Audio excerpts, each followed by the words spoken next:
Bienvenidos a nuestro podcast de geopolítica. Soy Ale y hoy junto con Majo y Sofi vamos a analizar uno de los temas más estratégicos de la política mundial. Irán, su petróleo y el papel que los recursos energéticos juegan como instrumento de poder en el sistema internacional. Porque cuando hablamos de petróleo en Medio Oriente, no solo hablamos de barriles y precios, hablamos de soberanía, sanciones, alianzas y de la lucha por el control de una de las regiones más geoestratégicas del planeta. Para entender el presente hay que mirar al pasado. Irán, antes Persia, tiene una historia petrolera que arranca en 1908 con el descubrimiento del primer gran yacimiento en Medio Oriente. Desde entonces, el petróleo ha sido el centro de su política exterior y de los conflictos que lo rodean.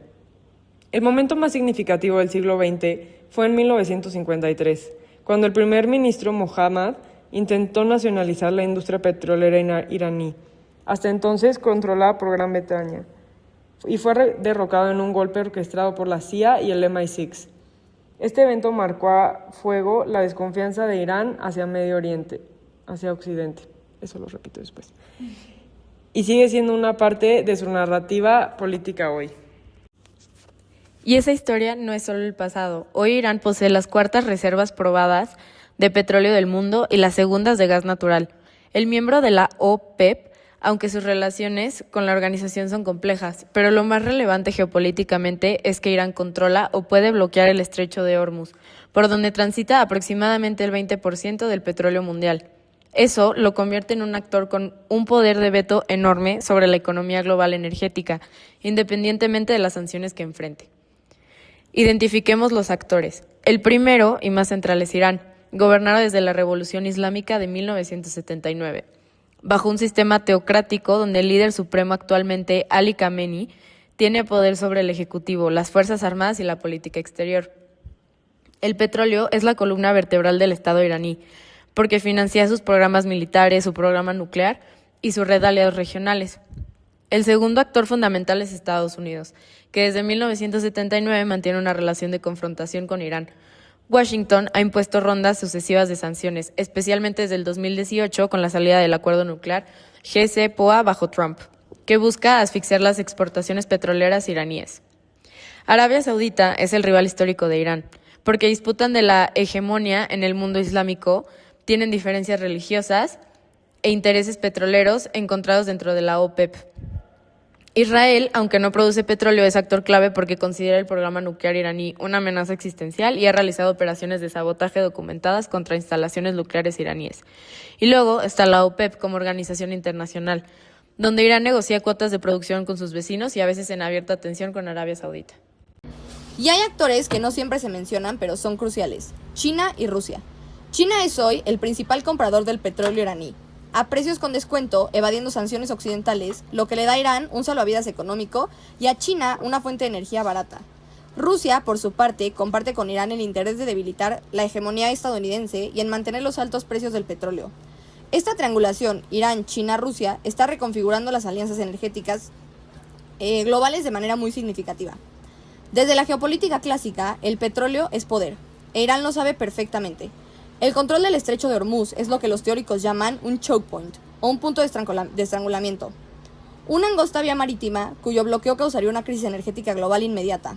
Irán ha amenazado múltiples veces con cerrarlos si es atacado, lo que funciona como una forma de disuasión no nuclear.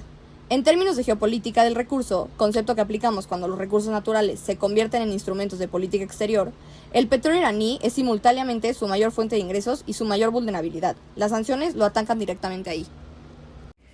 Yo creo que las sanciones económicas son una forma muy clara de usar la economía como arma geopolítica, ya que en teoría buscan presionar a un Estado para que cambie su comportamiento sin llegar a una guerra directa. Pero el caso de Irán demuestra que su eficacia es discutible, porque a pesar de décadas de sanciones no se ha logrado frenar por completo su programa nuclear ni cambiar totalmente su política regional. En cambio, quienes más han sufrido son los ciudadanos, con inflación alta y una moneda muy debilitada. Además, estas sanciones han empujado a Irán a acercarse más a China y a Rusia. Entonces, paradójicamente, en lugar de fortalecer el orden liberal, pueden estar ayudando a formar un bloque alternativo a Occidente. Podemos aplicar aquí varios marcos teóricos. Desde el realismo, Irán actúa como un Estado racional que maximiza su seguridad y poder en un sistema anárquico. Desarrolla capacidades nucleares como la disuasión, usa el petróleo como palanca diplomática y construye una red de aliados, Hamas, Hezbollah y los Houthis en Yemen, para proyectar poder regional.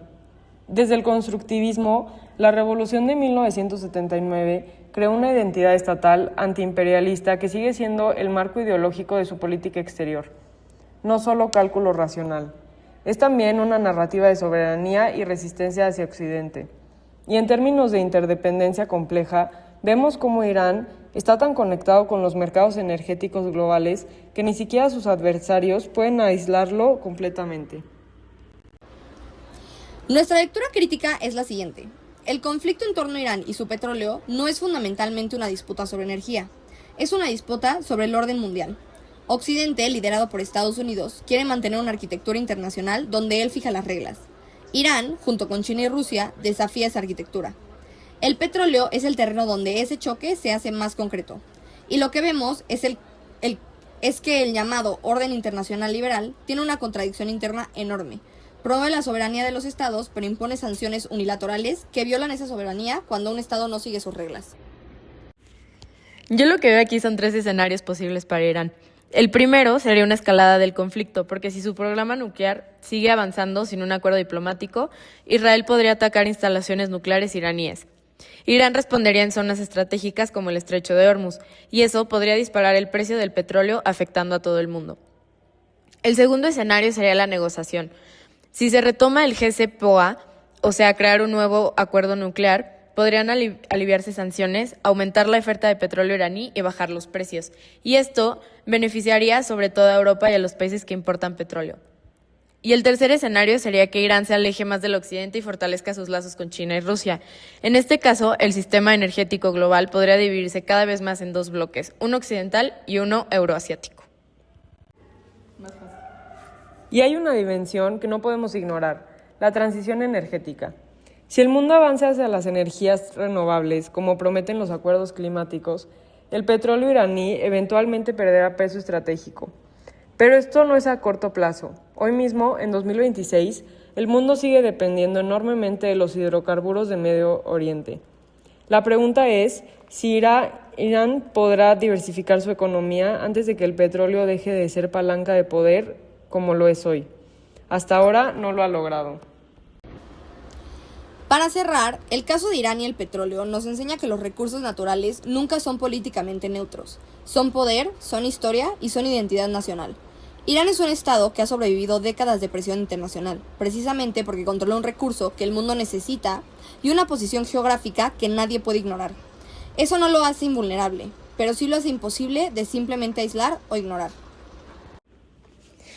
Desde mi punto de vista, este análisis nos deja claro que la política energética global no se puede separar de la geopolítica. Todo está conectado, las sanciones, el programa nuclear de Irán, el Estrecho de Hormuz y sus alianzas con China y Rusia. Yo creo que este caso muestra cómo la energía también funciona como una herramienta de poder.